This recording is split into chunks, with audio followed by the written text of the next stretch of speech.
जय श्री कृष्ण। ओ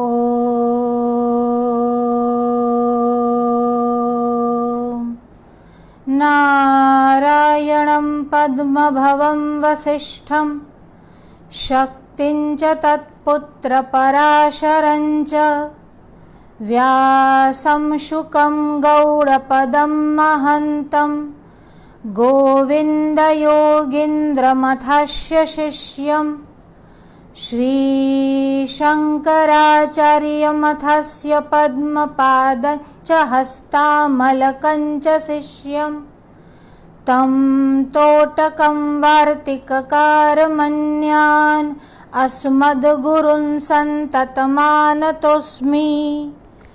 शङ्करं शङ्कराचार्यं केशवं बादरायणं सूत्रभाष्यकृतौ वन्दे भगवन्तौ पुनः पुनः। श्रुतिस्मृतिपुराणानाम् आलयं करुणालयं नमामि भगवत्पादं शङ्करं लोकशङ्करं। वसुदेवसुतं देवं कंसचाणूरमर्दनं देवकी परमानन्दं कृष्णं वन्दे जगद्गुरुं। गुरुर्ब्रह्मा गुरुर्विष्णु गुरुर्देवो महेश्वर गुरुः साक्षात् परं ब्रह्म तस्मै श्री गुरवे नमः।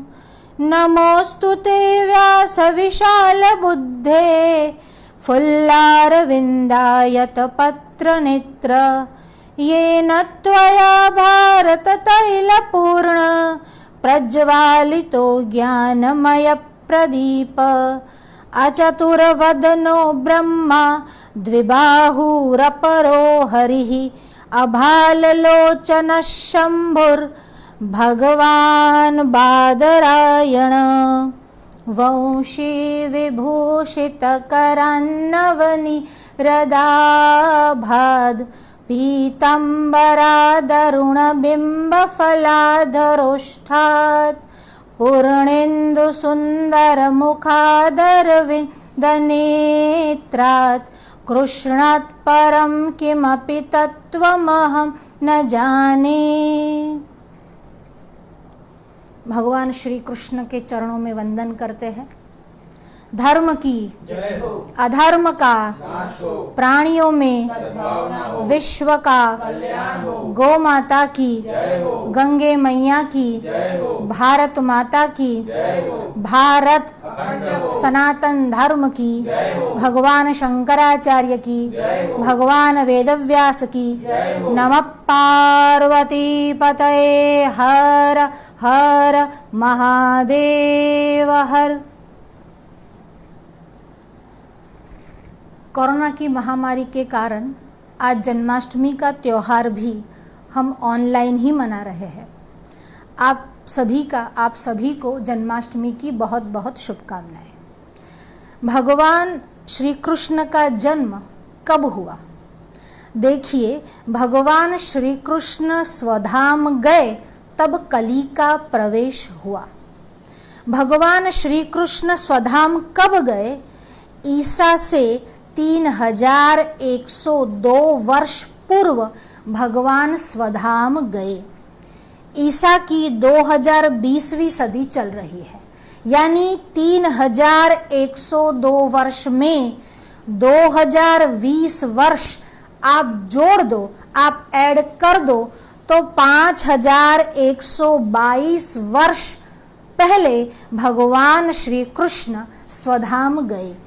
जब स्वधाम गए तब उनकी आयु 125 वर्ष की थी, यानी 5122 वर्ष में आप 125 वर्ष और जोड़ दो तो 5247 वर्ष हुए भगवान श्री कृष्ण के प्रादुर्भाव को। यानी आज भगवान श्री कृष्ण का 5247वां जन्म दिवस है, प्रागट्य दिवस है, प्रादुर्भाव दिवस है। भगवान जन्म लेकर आते हैं, भगवान अवतार लेते हैं, पर अवतार लेने पर भगवान जो निराकार है वह साकार होते हैं, जो निर्गुण है वह सगुण होते हैं। यानी हमारी जो सनातनी परंपरा है उसमें दोनों प्रकार मान्य है, यानी भगवान के दोनों स्वरूप मान्य है। भगवान साकार है, भगवान निराकार है, भगवान सगुण भी है और भगवान तत्वतः निर्गुण है। अब ये जन्माष्टमी का उत्सव क्या है? हमारे यहाँ 3 रात्रियों का बहुत महत्व है। और ये 3 रात्रियां कौन सी है? तो कहते हैं जो अश्विन कृष्ण यानी उत्तर प्रदेश के हिसाब से देखें तो कार्तिक कृष्ण जो चतुर्दशी है उसको कहते हैं मोहरात्रि, જેને ગુજરાતીમાં કાળી ચૌદશ કહેવાય अथवा नरक चतुर्दशी कही जाती है। और दूसरी होती है काल रात्रि, यानी भगवान श्री कृष्ण ने अष्टमी की रात्रि को जन्म लिया था, इसीलिए उसका नाम काल रात्रि भी है और काल रात्रि का अत्यंत महत्व है। तीसरी होती है शिवरात्रि, जब भगवान शंकर ने एक व्याध पर कृपा की थी। देखिए, भगवान शंकर का जन्म दिवस नहीं, भगवान शंकर का प्रागट्य दिवस नहीं, भगवान श्री कृष्ण और भगवान राम तो अवतार लेकर आते हैं। जब अवतार लेकर आते हैं तो प्रागट्य उत्सव मनाते हैं। एक है मोहरात्रि, दूसरी है कालरात्रि और तीसरी है शिवरात्रि। इन 3 रात्रियों का अत्यंत महत्व है। आजकल व्हाट्सएप के माध्यम से एक प्रश्न बहुत प्रचलित है, क्योंकि पहले भी ये दुविधा आती थी, पर जहां पर मंदिर या साधु संत या गुरु जो कह देते थे वही बात पर मोहर लग जाती थी। पर अब सोशल मीडिया इतना एक्टिव हो गया है कि सोशल मीडिया में 2 दिन से लगातार यही बात चल रही है कि 11 अगस्त यानी मंगलवार को जन्माष्टमी मनानी है या 12 अगस्त यानी बुधवार को जन्माष्टमी का उत्सव मनाना है।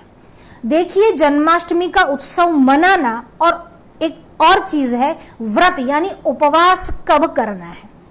उपवास कब करना है उसके विषय में इतना विवाद करते हैं, पर उपवास कैसे करना है वो कोई नहीं पूछता। उपवास का अर्थ ही है उप यानी नजदीक, उप यानी समीप, भगवान के नजदीक बैठना, भगवान के समीप बैठना, उसी का नाम उपवास है। उपवास और अनशन दोनों में भेद है। अनशन यानी निराहार रहना और उपवास भगवान के सानिध्य में बैठे बैठे अन्न जल अपने आप ही छूट जाना, उसी का नाम उपवास है। देखिए, कौन सी मान्य है, कौन सी अमान्य है, कौन सी ही करनी चाहिए। एक होता है स्मार्त, यानी जो स्मृति के अनुसार चले वह है स्मार्त। आज जो जन्माष्टमी है वह स्मार्त के अनुसार है। आज स्मार्त जन्माष्टमी है, यानी सप्तमी विद्या अष्टमी है। सप्तमी यानी रात्रि में अष्टमी का आरंभ हो जाता है और यह जो जन्माष्टमी है वह रात्रि का पर्व है, इसलिए निषिद्ध व्यापिनी तिथि लेना स्मृतिकारों ने स्वीकार किया है। इसीलिए इस जन्माष्टमी को आज जो सप्तमी विद्या अष्टमी यानी सप्तमी पर अष्टमी है वह स्मृति मान्य यानी स्मार्त जन्माष्टमी है। कल यानी बुधवार को यानी 12 अगस्त 2020 को अष्टमी पर नवमी है। सूर्य के उदित समय अष्टमी है, पर 11-12 बजे के बाद नवमी जो है वह हो जाती है, यानी अष्टमी विद्या नवमी है। यानी कल जो रात्रि है वह नवमी की रात्रि है, अष्टमी की रात्रि नहीं। पर फिर भी भागवत मत जो है यानी जो वैष्णव मत है उसमें उदया तिथि लेते हैं, इसलिए वैष्णव जो है वह कल यानी बुधवार को जन्माष्टमी का व्रत रखेंगे। दोनों ही सनातनी परंपरा है, उसमें विवाद नहीं करना चाहिए, दोनों ही मान्य है, पर हम स्मृति के अनुसार चलते हैं, इसीलिए हम स्मार्त जन्माष्टमी का व्रत रखेंगे। दूसरी बात, व्रत कैसे करना, प्रश्न वह होना चाहिए। पर आजकल लोग व्रत कब है और उसके कारण विवाद इतना बढ़ जाता है कि लोग ये नहीं देख पाते कि व्रत में विवाद का कारण क्या है। और कई लोगों को डर लगता है। डर क्या लगता है कि अगर आज व्रत कर लिया और हमको पुण्य नहीं मिला तो हमने शैव वाला, देखिए कई लोग तो स्मार्त को शैव भी बोलते हैं, ठीक है, वस्तुतः तो शिव जी भी परम वैष्णव है और विष्णु भी परम शैव है, पर फिर भी कोई लोग इसको शैव भी बोलते हैं, वस्तुतः ये स्मार्त है। तो कहते हैं कि अगर स्मार्त कर ली तो फायदा होगा कि नहीं, पुण्य मिलेगा कि नहीं, यह डर है कि अगर व्रत कर लिया और ऐसे ही चला गया तो पुण्य नहीं मिला। तो लोगों को डर यह है, लोगों को व्रत में आस्था कम और पुण्य बटोरने में लोभ ज्यादा है, इसलिए लोगों के मन में ये जो विषय है उसमें विवाद उठता है। दोनों में से कोई भी करो। अरे कई महापुरुष तो ऐसे होते हैं कि सप्तमी विद्या अष्टमी और अष्टमी विद्या नवमी, यानी दोनों दिन व्रत रखते हैं और नवमी को पारणा करते हैं। देखिए, एक बार वल्लभाचार्य महाप्रभु जी जगन्नाथ जी के मंदिर में गए। जब जगन्नाथ जी के मंदिर में गए तब एकादशी चल रही थी, और देखिए जो पुरी में रहते हैं वो जानते हैं जगन्नाथपुरी में एकादशी का व्रत नहीं करना है, इसीलिए वहां पर एकादशी को भी लोग भात प्रसाद में खाते हैं, और प्रसाद में भात यानी चावल, राइस बनता भी है। अब महाप्रभु जी वहां खड़े थे और प्रसाद दिया गया, अब प्रसाद में भात थे, अगर भात खाएंगे तो एकादशी का व्रत रहेगा नहीं, और प्रसाद न लेंगे तो प्रसाद का अनादर हो जाएगा। जब तक एकादशी की घड़ियां शेष रही, वल्लभाचार्य जी वहीं पर खड़े खड़े हाथ में भात लिए और भगवान जगन्नाथ जी की प्रार्थना वंदना किए, वहीं खड़े रहे। और जैसे ही द्वादशी की घड़ियां शुरू हुई, पानी पीकर सर्वप्रथम भात यानी चावल खाया। इसे कहते हैं महापुरुष। और जो विवाद करते हैं उनको व्रत से कोई साहूकार नहीं, उनको तो केवल यह सिद्ध करना है कि हमारी परंपरा श्रेष्ठ है और सामने वाली की जो परंपरा है वो निम्न है। या तो उनको यह साबित कर, या तो जो साधारण लोग हैं जिनको इसमें कोई लेना देना नहीं परंपरा से, उनको केवल यह करना है कि मुझे पुण्य कब मिले, मैं कैसे पुण्य बटोर लूं। तो दोनों जन्माष्टमी मान्य है, पर हम लोग आज कर रहे हैं क्योंकि हम लोग स्मार्त को मानते हैं, हम स्मार्त परंपरा वाले हैं, इसलिए परंपरा भेद से दो जन्माष्टमी है, दोनों का पुण्य मिलेगा ही। और देखिए कई लोग यह भी कहते हैं अगर सप्तमी विद्या अष्टमी यानी सप्तमी में अष्टमी आ जाए, हमारी स्मार्त वालों की वो होती है, पर अगर अष्टमी विद्या नवमी को रोहिणी योग हो तो रोहिणी योग एक घड़ी मात्र का भी हो तो वो सर्वश्रेष्ठ है। कल बुधवार है, कई लोगों का यह भी मानना है कि कल रात रोहिणी नक्षत्र हो जाता है। वैसे कई लोगों का यह भी है कि गुरुवार को रोहिणी नक्षत्र है, तो रोहिणी नक्षत्र का योग सर्वोत्तम योग है।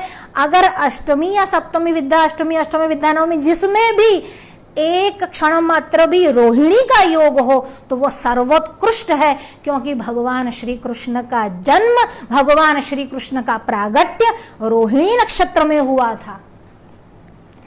आज पहले इस प्रश्न का हमने जवाब दे दिया। हमको हालांकि गोपी गीत के विषय में जाना है, पर हमने सोचा पहले लोगों की ये भ्रांति दूर कर ले कि कौन सी सही है और कौन सी गलत। दोनों ही सही है, दोनों ही मान्य है।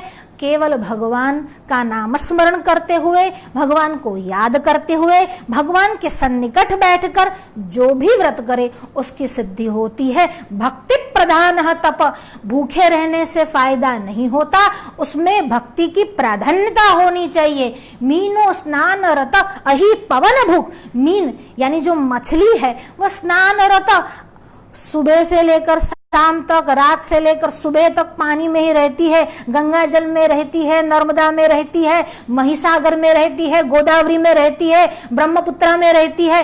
क्या उसको स्नान का फल मिल जाता है?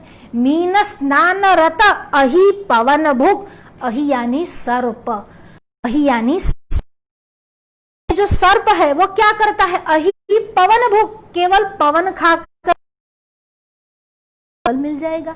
क्या उसकी जन्माष्टमी गिनी जाएगी? मीनो स्नान रत अहि पवन भुक, पर्णाश, ये जो मेष यानी जो बकरा है वह पर्ण, केवल पर्ण खाकर रहता है, क्या उसका उपवास गिना जाएगा? और ये जो गर्दभ है, ये जो गधा है, भस्मोद्धूलन तत्परः, पूरे दिन ऐसे ही धूली में अपने आप को लोटता रहता है, तो क्या उसने अपने शरीर पर भस्म रमाई है, ऐसा हम समझ लेंगे? ये सब व्रत के कर्म तो करते हैं, पर भक्ति प्रधान है तपः, भक्ति का उसमें भाव नहीं है, भक्ति के अभाव से ये सारी चीजें मंगल नहीं होती। बहुत वर्षों से हम गोपी गीत के विषय में जन्माष्टमी के दिन चर्चा करते आए हैं। पिताजी के समय से गोपी गीत के विषय को ही हम ले रहे हैं। गोपी गीत में 19 श्लोक है और आज हम 18वें श्लोक पर आए हैं, यानी एक और जन्माष्टमी गोपी गीत ही चलेगा। ये गोपी गीत क्या है? ये गोपी गीत गोपियों ने तो गाया है, पर देखिए, अगर आपको कहीं पर मंच पर जाना है, स्टेज शो देना है, तो आप क्या करेंगे? पहले उसको तैयार करेंगे, फिर जो संगीतकार होगा उसको संगीतबद्ध कंपोज करेगा, फिर वो आपको साइन देगा और आप उसके साइन के अनुसार हार्मोनियसली वो गीत गाएंगे। पर गोपियों ने किसे तैयार किया और गोपियों ने किसे साइन दी और गोपियों ने किसको कहा कि संगीतबद्ध इस प्रकार से है? तब भी जब भी गोपियों ने गाया, भगवान वेदव्यास लिखते हैं, गोप्यः उचुः, एक साथ गाने लगी। अब बिना किसी तालमेल के कोई गाना गाए तो कैसा लगता है? पर ऐसा नहीं था, पहले बिल्कुल प्रैक्टिस नहीं की थी, फिर भी एक ही स्वर गोपियों के मन से कारण है। गोपिया कोई साधारण स्त्री नहीं, गोपिया तो भक्ति की आचार्य ठहरी। अरे श्रुति, अरे स्वयं श्रुति ही और स्वयं वाल्खिल्यादि जो ब्रह्मर्षि है वह गोपी का रूप लेकर आए हैं। जिसको हम इड़ा और पिंगला नाड़ी योग में कहते हैं, वह भी गोपी का रूप लेकर आई है। और जब ये ऋषि, जब वाल्खिल्यादि मुनि और जब श्रुति भगवान श्री कृष्ण का गान करती है, तो उनको कोई प्रैक्टिस की आवश्यकता नहीं होती, कोई अभ्यास की आवश्यकता नहीं होती।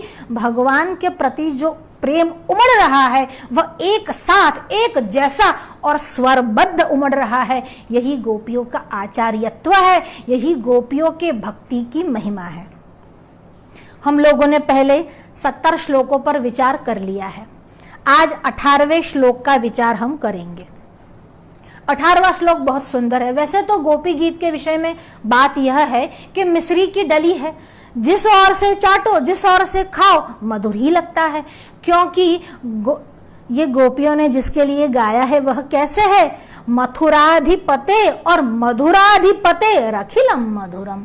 उस मधुर के अधिपति का सर्वस्व मधुर है, स्वीट है, सुंदर है। अब जब गोपियां गाती है, गोपियां क्या कहती है? व्रज वनौकसाम व्यक्तिरंगते वृजिनहंत्र्यलम विश्वमंगलम त्यजमनाक्चनस त्वत्स्पृहात्मनाम स्वजनरुद्रुजाम यन्निषूदनम। गोपियों का भाव देखिए कितना सुंदर है। गोपियां भगवान को क्या कहती है? पहले तो गोपियां भगवान को संबोधन करती है और संबोधन करते हुए कहती है, व्यक्ति ही अंग ते, तुम्हारी व्यक्ति यानी अभिव्यक्ति।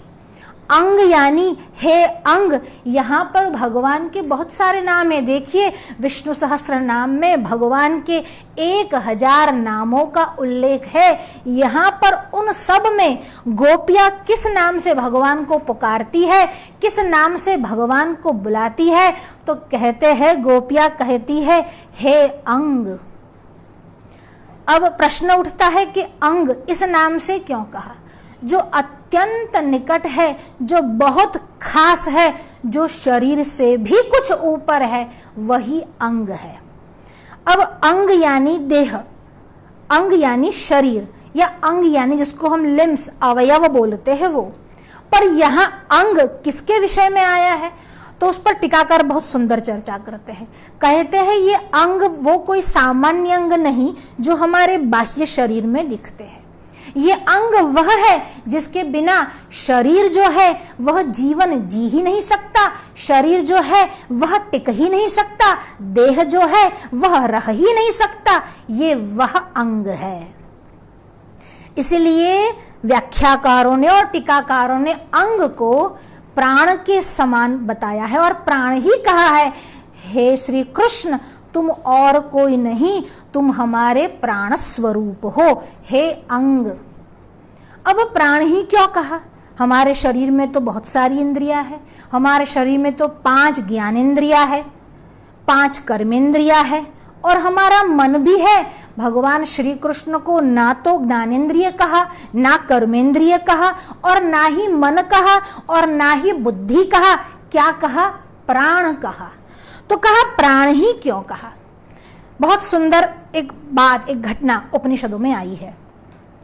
उपनिषदकार कहते हैं एक बार घटना ऐसी हुई कि सारी इंद्रियों में विवाद चल उठा, सभी इंद्रियां आपस में झगड़ रही थी और झगड़ते झगड़ते कह रही है मैं श्रेष्ठ हूं, मेरे बिना जीवन नहीं चल सकता। आंखें कहती है मैं श्रेष्ठ हूं, ये जो कर्ण है, जो श्रोत्रेंद्रिय है, वो कहती है मैं श्रेष्ठ हूं, ये जो घ्राणेंद्रिय है, ये जो नासिका है, वह कहती है मैं श्रेष्ठ हूं। और सब में आपस में विवाद होने लगा और सब अपनी श्रेष्ठता का बखान करने लगे, उसको बघाड़ने लगे।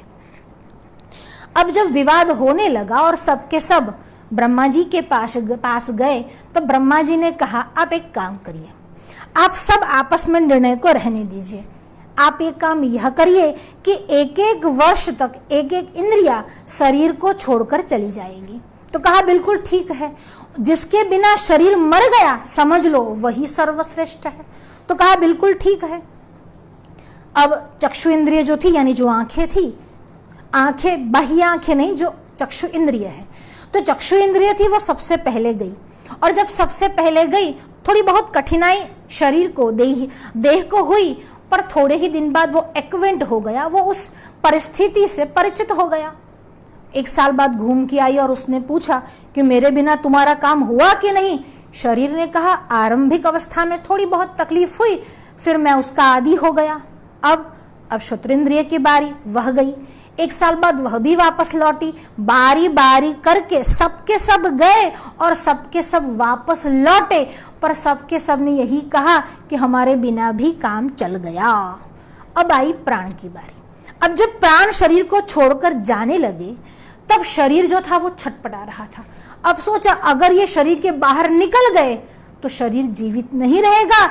तभी सबने एक साथ मिलकर तय किया कि सबसे श्रेष्ठ जो है वह प्राण है, क्योंकि प्राण बिना शरीर धारण करना संभव नहीं।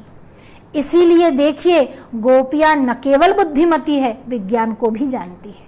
गोपियां आध्यात्मिक ज्ञान तो रखती है, अब जब कहा आध्यात्मिक ज्ञान रखती है तब विज्ञान जानती है, यह कहने की आवश्यकता नहीं रही, क्योंकि जो अध्यात्म जानता है वह विज्ञान अपने आप ही समझ जाता है। ये जो गोपियां है वह भी जानती है। ऐसा नहीं कहा कि तुम हमारी इंद्रिय हो, तुम हमारा मन हो, कहा तुम हमारे प्राण हो, हे अंग, हे प्राण स्वरूप श्री कृष्ण। और ये प्राण स्वरूप श्री कृष्ण जब चले गए, जब गोपियों की आंखों से ओझल हो गए, तब उनके लिए बहुत कठिन हो गया अपने प्राण को धारण करना, अपने शरीर को धारण करना। अब आगे भगवान वेदव्यास यानी गोपियां क्या कहती है? गोपियां कहती है, पहले तो शब्द प्रयोग करती है कि व्रज वनौकसाम, ये तुम प्राण स्वरूप तो हो, पर तुम किसके प्राण स्वरूप हो? तो कहती है व्रज वनौकसाम, व्रज और वन यानी व्रज रूपी वन में या व्रज और वन दोनों में जो रहने वाले हैं, वनौकसाम, औकसाम यानी जो उसके निवासी है, वन के जो निवासी है, व्रज के जो निवासी है, व्रज वनौकसाम व्यक्तिरंगते, और तुम्हारी जो अभिव्यक्ति हुई है, देखिए गोपियाँ ये नहीं कहती कि तुमने जन्म लिया है, गोपियाँ जानती है भगवान वस्तुतः अव्यक्त है। देखिए ये गोपियाँ तो अद्वैत की भी आचार्य है। कभी कभी ऊपर से देखने पर लगता है कि गोपियाँ जो है वह तो द्वैत भाव में राजती है, गोपियाँ जो है वह तो श्रृंगार की धनी है, गोपियाँ जो है वह मधुर रस फैलाती है। पर यहाँ पर देखिए भगवान श्री कृष्ण के विषय में कहती है व्यक्ति ही ते, वस्तुतः तुम अव्यक्त हो और तुम्हारी अभिव्यक्ति हुई है। और किसके कारण हुई है, किसके लिए हुई है, किस कारणवश, किस हेतुवश और किस लोगों के लिए हुई है? तो कहती है व्रजवनौकसाम, व्रजवासियों के लिए तुम्हारी अभिव्यक्ति हुई है। तुम अव्यक्त में से व्यक्त हुए हो, तुम निराकार में से साकार हुए हो। जब भगवान ने रास खेलना आरंभ किया तब भागवत जी में श्लोक आया है, भगवान अपि तारात्रि सरोदोत्फुल्ल मल्लिका, भगवान भी उस सरोदोत्फुल्ल मल्लिका में अब योग माया मुपाश्रिता, योग माया का उपाश्रय यानी आश्रय लेकर। अब हमारा प्रश्न है, देखिए भगवान शंकराचार्य ने माया को बताया, माया क्या है यह कहा, पर वस्तुतः सत्य केवल ब्रह्म है यह भी भगवान शंकराचार्य ने कहा।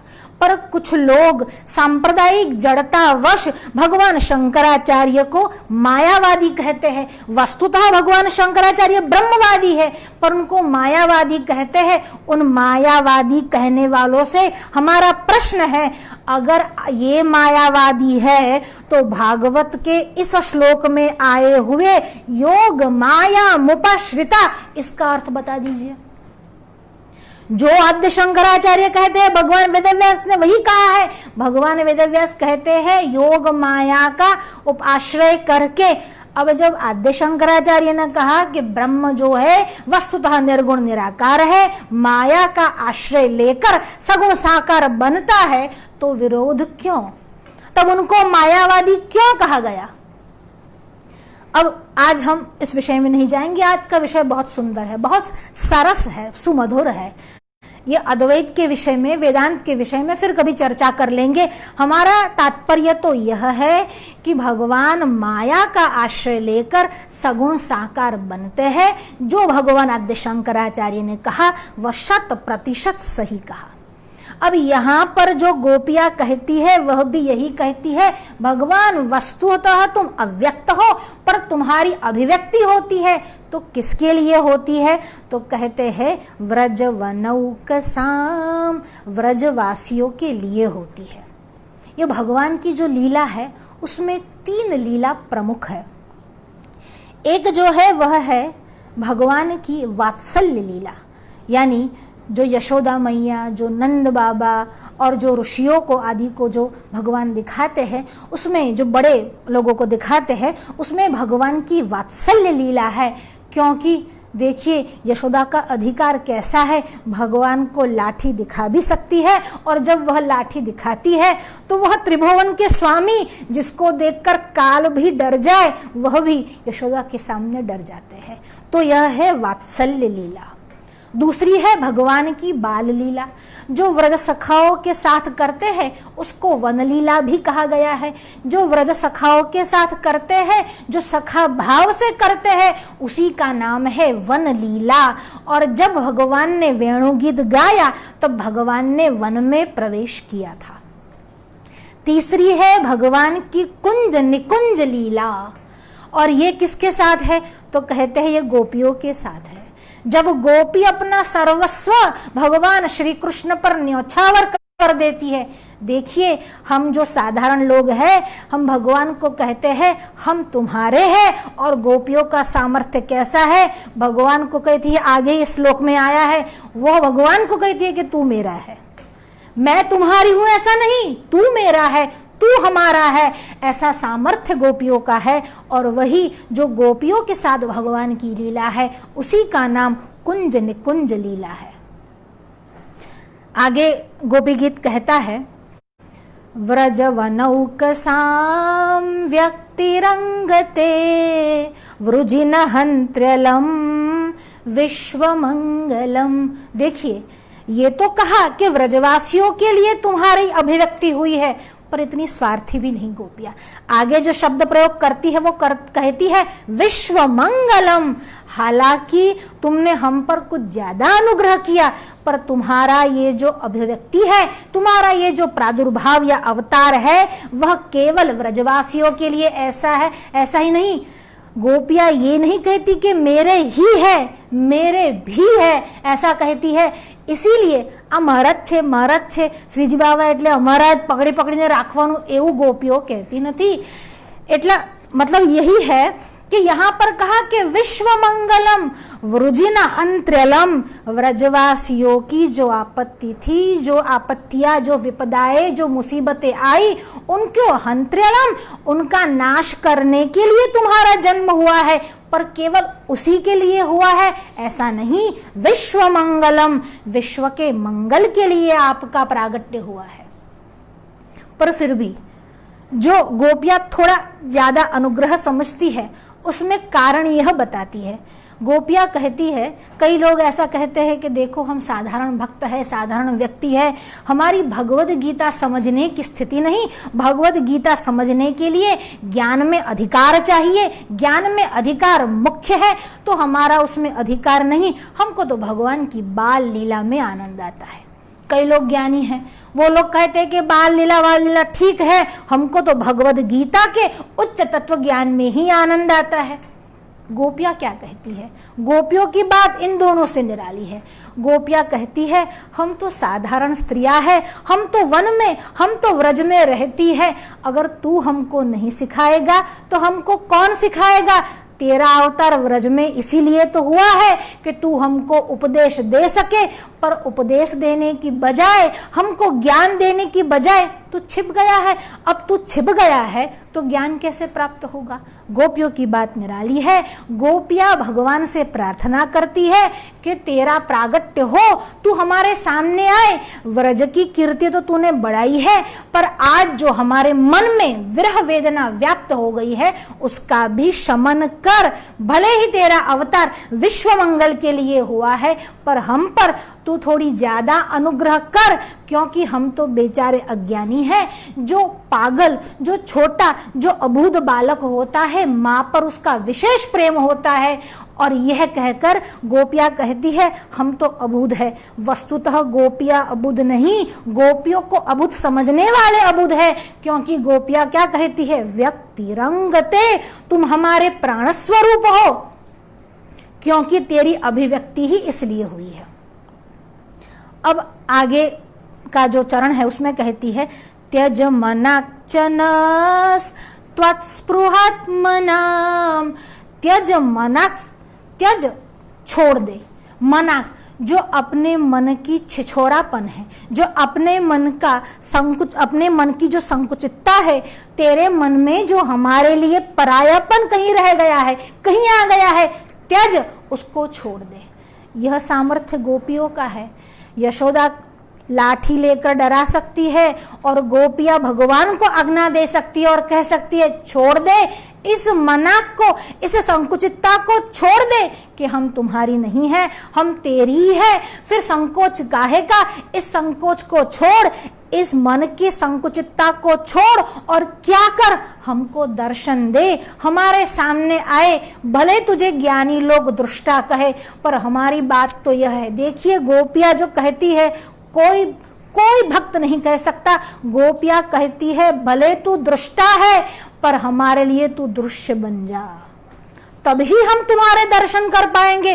तू प्रत्यगात्मा है, तू सभी के शरीर में रहता है, हम ये जानती है कि तू दृष्टा है, पर फिर भी हमारे लिए तो आनंद तब है। हमारी पलकों को, हमारी अलकों को, हमारे हृदय को आनंद तब है जब तू दृष्टा से दृश्य हो जाएगा, तू हमारा दृश्य हो। देखिए साधारण व्यक्ति दृष्टा के विषय में, आत्मा के विषय में अधिक नहीं जान सकता, पर अगर दृष्टि का दृश्य यानी जो दर्शन है वह भगवान को बना दे, फिर वह गोपी भाव धीरे धीरे प्राप्त कर लेता है। सबसे अच्छी बात यही है, भक्ति में दर्शन प्रमुख है। यहां पर गोपियां भी कहती है कि तू दृष्टा नहीं, तू हमारा दृश्य बन जा। और गोपियों की स्थिति कैसी है? त्यज मनाक्नस्त्वम, तुम छोड़ दो। और तुम क्या छोड़ दो? त्वत्स्पृहात्मानम, तुम्हारी जो स्पृहा है, हमको रोग लगा है। देखिए आजकल सबको रोग लगा है। किसी को कोरोना का लगा है, किसी को पैसे का, किसी को सत्ता का, किसी को रूप का, किसी को पावर का, सबको रोग लगा है। और इन गोपियों को कौन सा रोग लगा है? तो कहते हैं गोपियों को श्री कृष्ण के प्रेम का रोग लगा है। और ये रोग कैसा है? ये रोग बिना औषध के, बिना श्री कृष्ण के दर्शन के पूरा नहीं हो सकता। इसीलिए गोपियां कहती है कि तू हमारे इस जो हृदय रोग है, रुद्र रुजाम, हमारे जो हृदय के घाव है, तू उसको स्वजन बन के भर दे। गोपियां श्री कृष्ण को स्वजन कहती है। हम ये कह सकते हैं कि हमारे स्वजन हैं, हम कहते हैं वो भगवान है, हम भक्त है। गोपियों में ये भाव नहीं, गोपियों में तू और मैं वाला भाव नहीं है। गोपियां भगवान पर एक सा प्रभाव रखती है। जितना गोपी भगवान को प्रेम करती है, उतना भगवान भी गोपियों को प्रेम करते हैं। एक बार राधा जी कहीं दौड़ कर जा रही थी, चंद्रावली जी ने रोका और पूछा, किशोरी जी आप जा कहाँ रही हो? तो राधा जी ने कहा, अरे अरे श्याम सुंदर आए होगे, और जब तक मेरे हाथ से कलवा नहीं खा लेते, तब तक उनका पेट नहीं भरता, उनको चैन नहीं आता। अरे उनका मेरे प्रति जो प्रेम है, मेरा प्रेम तो एक बूंद समान है, पर उनका जो मेरे प्रति प्रेम है वह तो सागर के समान है। और यह कहकर वो दौड़ने लगी। जब वह दौड़ती है और क्या देखती है? वन में से भगवान श्री कृष्ण भी दौड़ते हुए आ रहे हैं। सखा ने श्री कृष्ण को रोककर पूछा, अरे तुम कहाँ जा रहे हो? कहा, मेरे विरह में राधा छटपटा रही होगी, मेरा जो उसके प्रति प्रेम है वह तो बूंद के समान है, पर जो राधा का मेरे प्रति प्रेम है वह तो सागर के समान है। जब सामने वाले का प्रेम ज्यादा लगने लगे तो समझ लो वह प्रेम की अभिव्यक्ति है। यहां पर दोनों को एक दूसरे के प्रति उतना ही प्रेम है। देखिए बहुत सुंदर, हालांकि ये घटना भागवत जी में नहीं आई और ना तो महाभारत में आई है, पर साहित्यकारों ने भी लिखा है और अन्य अन्य पुराण या गर्ग संहिता में भी कहीं कहीं उसका उल्लेख पाया जाता है। तो एक बार घटना ऐसी हुई कि उद्धव जी मथुरा से श्री कृष्ण का संदेशा गोपियों को सुनाने के लिए आए। जब उद्धव जी आए और देखते हैं गोपियों की स्थिति देखकर उद्धव अपना ज्ञान और वैराग्य दोनों भूल जाते हैं। उसको तो ऐसे लगा था कि श्री कृष्ण का परम सखा तो मैं ही हूं, क्योंकि श्री कृष्ण ने मेरे ही हाथों यह संदेशा भिजवाया, किसी और के हाथों से नहीं। मेरे जैसा ज्ञान और वैराग्य और श्री कृष्ण के प्रति जो मेरा आदर और प्रेम है वह किसी और का न होगा। और जब उद्धव जी व्रज में आए और गोपियों का प्रेम देखा तो उद्धव जी दंग रह गए। गोपियों की स्थिति इतनी करुणावान थी, इतने करुणता से वह विलाप कर रही थी श्री कृष्ण के विरह में। अब उद्धव जी से सहा नहीं गया और गोपियों के भाग्य की भूरी भूरी प्रशंसा करने लगे, पर गोपियों को तो कोई सुध थी ही नहीं। उद्धव जी को देखा, बातचीत की और चलने लगी। जैसे ये गोपियां चलने लगी तो पीछे पीछे उद्धव जी भी चलने लगे। और क्या देखते हैं, एक स्थान पर आकर ये गोपी रुक गई। उस स्थान पर बहुत सारी गोपियां बैठी हुई है और बीच में एक गोपी है, उसका नाम है ललिता सखी, और उसकी गोद में राधा जी का मस्तक है। और राधा जी ऐसे ही भूमि पर बेहोश जैसी छटपटा रही है। इस छटपटाहट को देखकर और जैसे ही राधा जी की स्थिति को देखा और राधा जी का अनुपम सौंदर्य देखा, उद्धव जी को लगा ये और कोई नहीं, भगवान की आह्लादिनी शक्ति राधा ही होगी, जिसको याद कर करके मेरे भगवान श्री कृष्ण रात को भी उठ जाते हैं, ये वही होनी चाहिए। उद्धव जी वहां खड़े रह गए और वो देख रहे थे कि ये सब सखियां क्या कर रही है। एक राधा जी के बालों में ऐसे ऐसे हाथ फेर रही थी, दूसरी जो थी वह राधा जी को पंखा झल रही थी, और तीसरी पास में कुछ पानी या जल लेकर, यमुना जल लेकर बैठी थी कि राधा अगर मूर्छित हो जाए तो पुनः एक बार जल का सिंचन करके उसकी मूर्छा को दूर कर दिया जाए। जैसे ही राधा जी ने थोड़ी सुध बुध पाई, जैसे ही बेशुद्धि दूर हुई और राधा जी विलाप करने लगी। और राधा जी विलाप करते करते अपनी सखियों से कह रही है, सखी ये जो प्रेम का विरह है वो कैसा है, कोई नहीं समझ सकता। अगर कढ़ाई में उबला हुआ तेल भी रखा जाए और उसे भी अगर शरीर पर डाल दिया जाए तो उतनी वेदना नहीं होगी जितनी वेदना मुझे श्याम सुंदर के विरह में हो रही है। और ऐसा ऐसा कहते हुए पुनः उसको बेशुद्धि आ गई। वापस जल का सिंचन किया। अचानक वापस राधा जी ने अपनी आंखें खोली, और जैसे ही राधा रानी ने आंखें खोली पुनः उनकी वो श्याम सुंदर की कहानी शुरू हो गई। और वह कहने लगी, ललिता तुम जानती हो, एक बार पौर्णमासी ने मुझे कहा था, उसने कहा था कि अगर मरते समय मन में कोई संकल्प लेकर अपना शरीर छोड़ा जाए तो वो संकल्प अवश्य पूर्ण होता है। मुझे लगता है मेरे प्राण जब तक नहीं निकल जाएंगे तब तक मैं श्री कृष्ण से नहीं मिल पाऊंगी, मैं अपना शरीर त्याग कर ही श्री कृष्ण से। अरे ऐसा क्यों बोल रही हो, अगर तेरे प्राण छूट गए क्या तुझे विश्वास है कि ये होगा? कहा मुझे 100% विश्वास गए और मेरे शरीर को जलाया गया में है। मैं भगवान श्री कृष्ण से प्रार्थना करती हूँ कि वो सारा पृथ्वी तत्व जाकर मथुरा जी के धूलि में समाहित हो जाए। इसीलिए जब भी मेरे प्राण प्रिय, जब भी मेरे श्याम सुंदर उस गलियों से चले तो उनके सुंदर पांव मेरे वक्षस्थल पर पड़े। अगर मेरे शरीर में जो भी जल तत्व है तो मेरी ऐसी इच्छा है कि मेरे प्राण निकलने के बाद, मेरा शरीर छूटने के बाद वो सारा जो जल तत्व है वह यमुना जी के विहार स्थलों में चला जाए, जहां पर भगवान का स्नानागार है, जहां पर भगवान के लिए तालाब आदि सरोवर बने हुए हैं, वहां पर चला जाए, ताकि जब मेरे प्राणनाथ सुबह उठकर स्नान करें तो मैं उनके अंगों का स्पर्श कर सकूं और अधरामृत का पान कर सकूं। मेरे शरीर में जो भी अग्नि तत्व है वो दर्पण में मिल जाए, वो भी किसी और दर्पण में नहीं, मथुरा के राजभवन में जहां भगवान श्री कृष्ण का महल है उनके दर्पण में मेरा तेज तत्व विलीन हो जाए, ताकि जब श्याम सुंदर मेरे माधव प्रातःकाल उठकर अपना मुख देखे तो मैं भी उनका मुख देख सकूं। मेरे शरीर में जितना भी वायु तत्व है मेरे मृत्यु के उपरांत भगवान श्री कृष्ण के तालवस्थान के वायु में एकाकार हो जाए, क्योंकि जब भी वह स्वर निकाले तब भी मैं वहीं पर उनके साथ रहूं, उनकी आवाज से आवाज मिला सकूं। मेरे शरीर में जितना भी आकाश तत्व है वह भगवान श्री कृष्ण के गृहाकाश में विलीन हो जाए, तब की क्योंकि जब भगवान श्री कृष्ण मेरे प्राण प्रिय वहां पर रजनी व्यतीत करे तब मैं उनके साथ में हूं। बस इतना ही बोलना था और राधा जी पुनः मूर्छित हो गई। पुनः सखियों ने उसे उठाने का प्रयत्न किया और राधा जी एकदम से करहाने लगी। करहाते करहाते राधा जी कह रही है, अरे मेरे तो प्राण भी न निकलेंगे, इसीलिए गोपियों ने भगवान के लिए प्राण स्वरूप ऐसा वचन कहा है। राधा जी कहती है, मेरे प्राण भी श्री कृष्ण विरह में नहीं निकल सकते। तुम जानती हो जब वो गए थे तब मुझसे कह के गए थे मैं फिर आऊंगा। ऐसा जब कह के गए कि मैं फिर आऊंगा, अब जब उन्होंने कहा है आऊंगा तो मेरे प्राण कैसे निकले।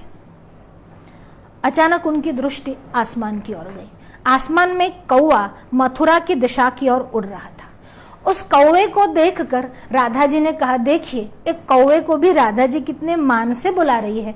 क्यों बुला रही है? क्योंकि वो मथुरा की ओर जा रहा है। तो कह रही है, हे वायसराज, जब तू मथुरा की ओर जाए और देखो कहीं और मत जाना, तेरा स्वभाव बड़ा ही चंचल है, तू कहीं और भटक जाएगा, पर ऐसा मत करना। सबसे पहले जाना और मथुरा के जो अधिपति है, जो राजा है, उनसे मिलना और मिलकर सबसे पहले वंदन करना। वंदन करके कहना, राधा जी जो है वह आपकी प्रतीक्षा कर रही है, पर नहीं नहीं, ऐसा भी नहीं कहना। अगर ऐसा कहोगे तो उनको भी दुख पहुंचेगा, अगर मेरे कन्हैया को दुख हुआ तो वो मुझे अच्छा नहीं लगेगा। एक काम करना, तुम जाना और कहना जैसे किसी का घर जल रहा हो तो सबसे पहले उस घर में रखी वस्तुओं को हम नहीं छुड़ाते, सबसे पहले उसमें जो पशु बंधा हुआ होता है, जो जीव बंधा हुआ होता है, हम उसी को छुड़ाते हैं। मेरे शरीर में भी आग लगी है, मेरे गृह रूपी शरीर में जो आग लगी है और उसमें मेरे हृदय में प्राण रूपी पशु जो है वह बंधा हुआ है, और ये आग भी तो तूने लगाई है, पर ये प्राण नहीं निकल रहे, ये प्राण नहीं छूट रहे, ये प्राण नहीं छूट रहे, क्योंकि तूने कोई वादा किया था। हृदय पर उस वचन की अरगला, अरगला हम कहते हैं स्टॉपर, यानी જેને ગુજરાતીમાં આપણે કહીએ છીએ ને કડી લગાવેલી છે, આગળો મારેલો છે। तो ये जो अर्गला तुमने मेरे हृदय पर लगाई है, वो अर्गला जब तक नहीं खुलेगी तब तक जो प्राण रूपी पशु उस हृदय में बंधा है वो बाहर नहीं निकलेगा। अब तुम्हें श्याम सुंदर पूछेंगे वो अर्गला कौन सी है, तो हे वायसराज तुम्हें ये कहना, तुम उनको ये कहना कि आकाशवाणी के माध्यम से ये कह दे कि मैं आ गया। जब वो ये कहेंगे मैं आ गया, तब हृदय पर जो अर्गला लगी है वो अपने आप छूट निकल जाएगी और उसमें जो प्राण रूपी पशु बंधा है वह भी निकल जाएगा। फिर ये वेदना न रहेगी और ना ही मुझे प्राण को धारण करना पड़ेगा। राधा जी की बेहोशी बढ़ रही है, धीरे धीरे उनकी बेहोशी इस हद तक बढ़ गई कि उन्होंने करहाना शुरू कर दिया। अब करहाते करहाते राधा जी कह रही है, सखिया तुम एक काम करो, मुझे लीला कदम्ब के नीचे ले जाओ, यमुना जी के तट पर ले जाओ, क्योंकि मैं जब भी मिलती थी श्याम सुंदर से तब भी मैं यमुना जी के तट पर मिलती थी। सखिया मुझे वहां ले जाओ, और मुझे वहां ले जाओ, उसके बाद मुझे वहां पर जो धूली है, जो व्रज की भूमि है, उस पर ऐसे ही लिटा देना, और उस व्रज भूमि देखिए, और यमुना जी की जो रेत है, जो मिट्टी है, वह भी यमुना जैसी काली है। उस काली मिट्टी से मेरे शरीर पर तुम श्याम श्याम यह नाम लिख देना। और इतना भी नहीं, वहां आसपास बहुत बड़ा सुंदर वन है, निधि वन है, वृंदा का वन है। उस वृंदा यानी तुलसी की जो मंजरी है, और देखो तुलसी की मंजरी भी तो श्याम है, उस श्याम मंजरी को मेरे शरीर पर ढक देना, मानो कि आभूषणों की वर्षा कर रही हो, और फिर तुम सब मुझे आसपास घेरा बनाकर घेर लेना, और जब मेरे प्राण छूटने लगे तब हरि नाम संकीर्तन कर देना। ये स्थिति देखकर ललिता को बहुत दुख हुआ, और ललिता कहने लगी, राधा सखी तुम श्री कृष्ण से इतना प्रेम करती हो। तब राधा ने कहा, मेरे तो हृदय में श्री कृष्ण के प्रेम का गंध भी नहीं है, प्रेम की गंध सुद्धा भी नहीं है। अगर मेरे हृदय में श्री कृष्ण के प्रति प्रेम होता तो क्या उनके विरह में मैं जीवित रहती? मेरे प्राण ऐसे ही छूट जाते। मेरा जीवित रहना ही यह बताता है कि मेरे मन में, मेरे हृदय में श्री कृष्ण के लिए प्रेम नहीं। और जब यह दशा देखी, अब उद्धव जी को लगा मेरा ज्ञान, मेरा वैराग्य सब एक तरफ है, और गोपियों की भक्ति, और उसमें भी रासेश्वरी राधिका जी का जो स्वरूप है, राधिका की जो वेदना है, वह तो अकल्पनीय, अनिर्वचनीय है। एक क्षण भी जिसे पिया का वियोग सहन नहीं होता, वही प्रेम की पराकाष्ठा है। यहाँ पर गोपिया भी यही कहती है, और गोपिया कहती है, त्यज मनाक्चनस त्वत्स्पृहात्मनाम, तुम्हारे प्रति जो हमारे हृदय में स्पृहा है, इच्छा है, और इच्छा कैसी है, एक बार भगवान के दर्शन हो जाए। वृंदावन में निधिवन है, अगर वृंदावन गए होगे तो आप सभी ने दर्शन किए होंगे। उसमें हरिदास स्वामी की समाधि है। हरिदास स्वामी को कहा जाता है कि ललिता सखी का अवतार है। 15वीं और 16वीं शताब्दी के बीच उनका प्रादुर्भाव हुआ, और भगवान के अनन्य भक्त थे, और 25 वर्ष की उम्र में ही उन्होंने वैष्णव संन्यास ले लिया था, और निम्बार्क संप्रदाय के आचार्य से उन्होंने दीक्षा प्राप्त की थी, और वहीं पर अपना घर बार परिवार सब कुछ छोड़कर वहीं निधिवन में आकर बस गए। और भगवान के चिंतन में मस्त हो जाते, वहीं पर आलाप छेड़ते, वहीं पर राग रागिनियां गाते, कभी कभी यमुना जी की ओर दौड़ते हुए चले जाते। एक बार और जैसे जैसे उनकी कीर्ति बढ़ी, लोगों का तांता भी बढ़ता गया। बहुत दूर दूर से लोग उनके दर्शन को आते, उनके गाने को सुनते, उनके भगवत भक्ति सभर गाने को सुनते, और लोग भी अपने आप को सौभाग्यशाली समझते। एक बार किसी भक्त ने प्रेमवश उनको इत्र दिया।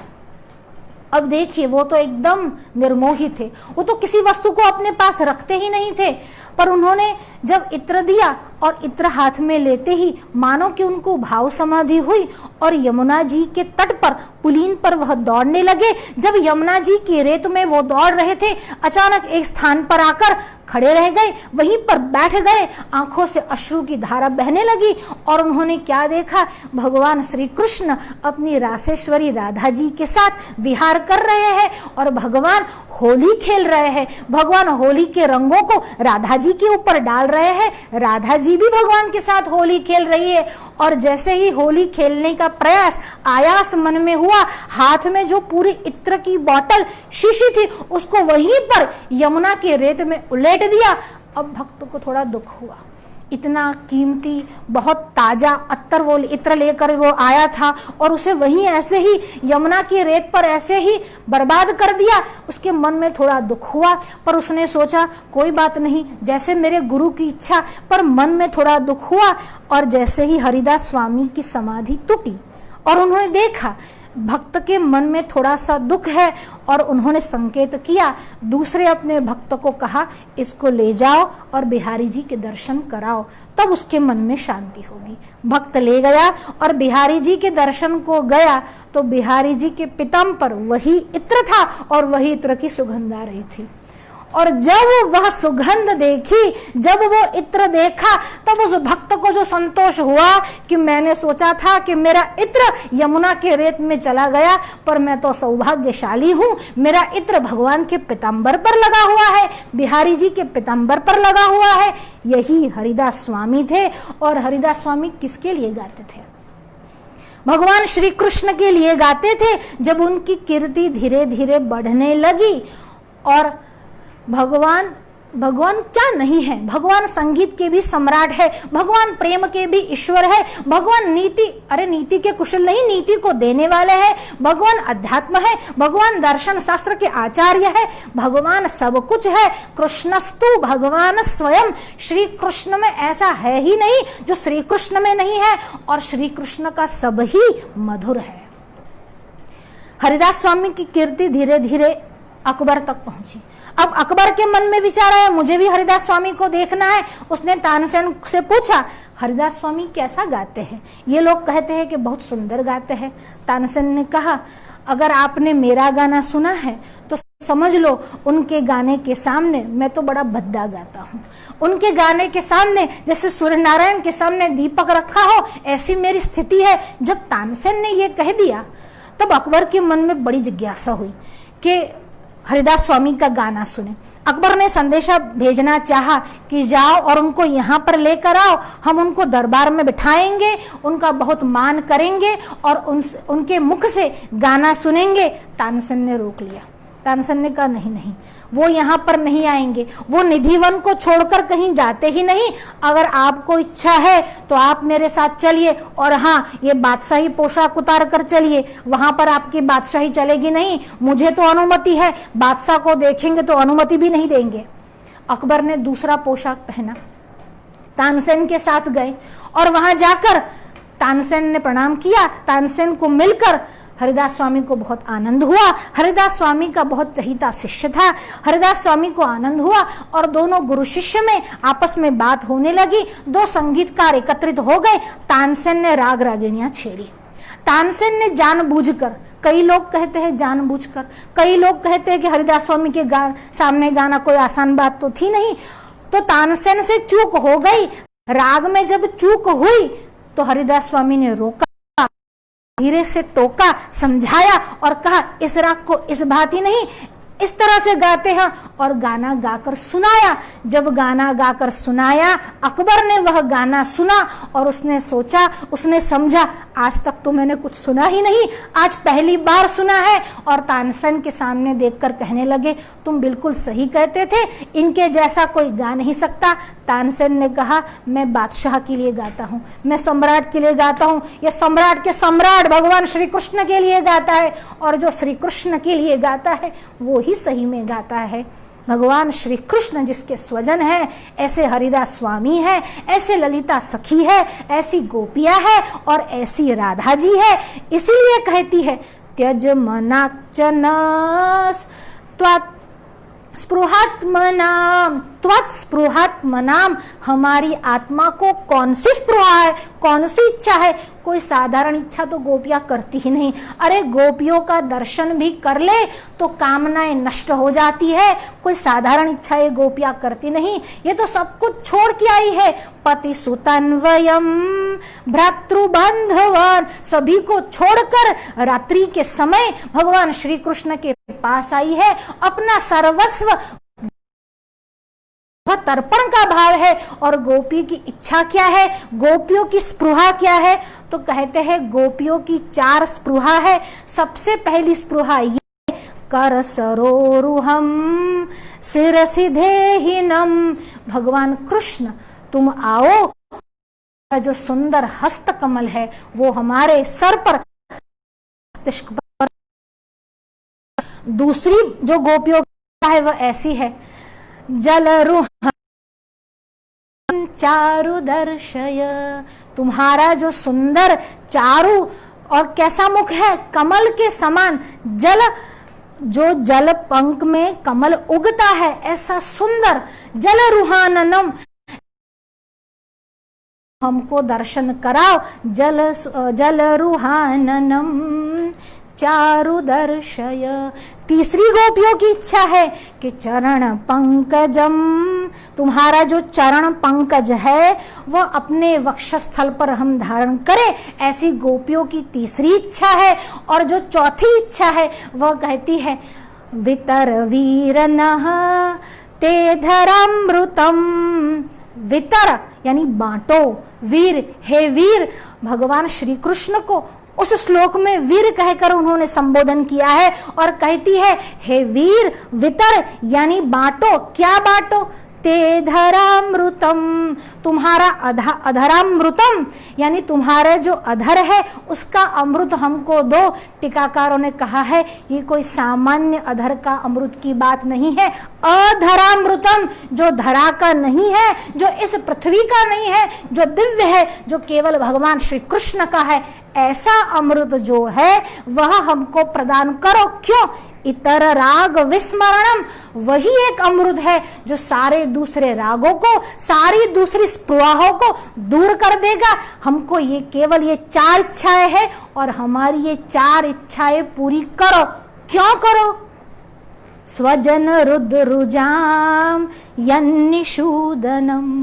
स्वजन रुद्रुजाम, क्योंकि अपने जन का हम तुम्हारी स्वजन हैं, तुम हमारे स्वजन हो, हम दोनों परस्पर एक दूसरे के हैं। स्वजन रुद्रुजाम, और जो हमारे हृदय का घाव है वह घाव केवल इन्हीं 4 बातों से भर सकता है, इन्हीं 4 बातों से दूर हो सकता है हमारी पीड़ा।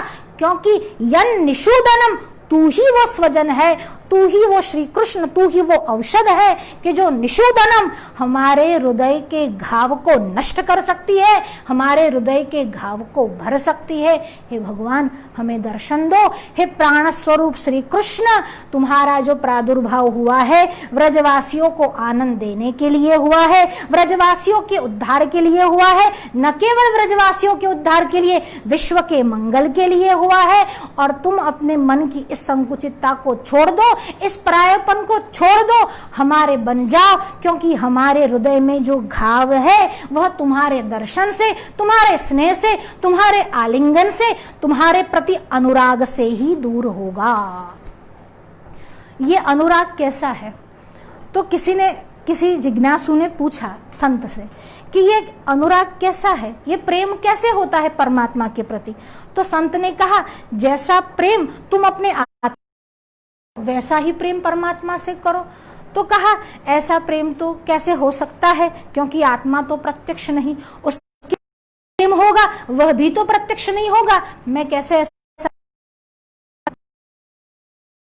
कर प्रेम करो कि जगत के आधार भगवान भगवान है, सारे जगत की सत्ता उन्हीं के हाथों में है, सर्जन वही करते हैं, लय वही करते हैं, चलाते वही है, यह सोचकर प्रेम करो। तो उसने कहा अगर यह सोचकर प्रेम करूंगा तो वह मेरे सर्वोपरि स्वामी है, ये सोचते सोचते स्वामित्व का भाव उनमें और दासत्व का भाव मुझ में आ जाएगा, तब प्रेम कहाँ रहेगा। कहा कि अगर ऐसा करना है तो भगवान को तुम सखा की भांति भजो, सखा की भांति प्रेम करो। तो उस जिज्ञासु ने कहा अगर सखा की भांति प्रेम करूंगा, देखिए हमेशा मित्रों का हृदय एक सा तो नहीं रहता, कभी कभी ऐसा भी हो जाता है कि मित्र के प्रति अनुचित भाव हो जाता है, अनुराग नहीं रहता, घृणा सी होने लगती है, कभी कभी मित्र के प्रति भी कुभाव या अभाव हो सकता है, तो सख्य भाव में भी यह संभावना रहती है। तो एक काम करो, तुम गोपी की तरह भगवान को भजो, जैसे गोपी भजती थी ऐसे ही तुम भजो। तो कहा गोपी की तरह भजना यानी कैसे, जैसे लक्ष्मी जी नारायण की सेवा करती है वैसे भजना। तो कहा लक्ष्मी जी जो नारायण की सेवा करती है, लक्ष्मी जी तो रसाल है, लक्ष्मी जी तो प्रेम का सागर है, पर नारायण कैसे है, नारायण तो उदासीन है, ये नहीं चलेगा। तो कहा ऐसा करता हूं जैसे राम जी और सीता जी के बीच में प्रेम था, ऐसे प्रेम करूं। तो कि नहीं नहीं, ऐसे भी प्रेम नहीं होगा, क्योंकि सीता जी के प्रति राम जी का प्रेम अनन्य तो है पर वह मर्यादा में है। लोक कल्याण की भावना को साथ में रखकर राम जी प्रेम करते हैं, राम जी ने कभी अपने प्रेम को लोक कल्याण से अधिक महत्व नहीं दिया, इसलिए वैसा प्रेम भी नहीं। तो कहते हैं अब कैसा प्रेम कर सकते हैं, तो कहते हैं जैसे राधा कृष्ण को और कृष्ण राधा को करता है, ऐसा अगर प्रेम करो तो ही परमात्मा के प्रति प्रेम हो सकता है। गोपी भाव अनन्य है, गोपी भाव का जितना ही बखान किया जाए कम है। गोपी गीत के विषय में ऐसे ही अगर बोलते रहे तो दिन और घंटे भी कम पड़ जाए, पर जैसे श्री कृष्ण कहते हैं ना कि मेरा प्रेम बूंद समान है, हमारा प्रेम तो बूंद के समान भी नहीं है गोपियों के प्रेम के सामने, पर श्री कृष्ण के चरण में वंदन करके यही कहते हैं कि गोपियों जैसा प्रेम हमको भी दे, गोपियों जैसी भक्ति उनको हमको भी दे। सद्गुरुदेव के चरण में वंदन करते हैं, भगवान श्री कृष्ण के चरण में वंदन करते हैं, व्रज विहारिणी रासेश्वरी राधा जी के चरण में वंदन करते हैं और गोपियों के चरण में वंदन करके आज के सत्र को यहीं समाप्त करते हैं। जय श्री कृष्ण।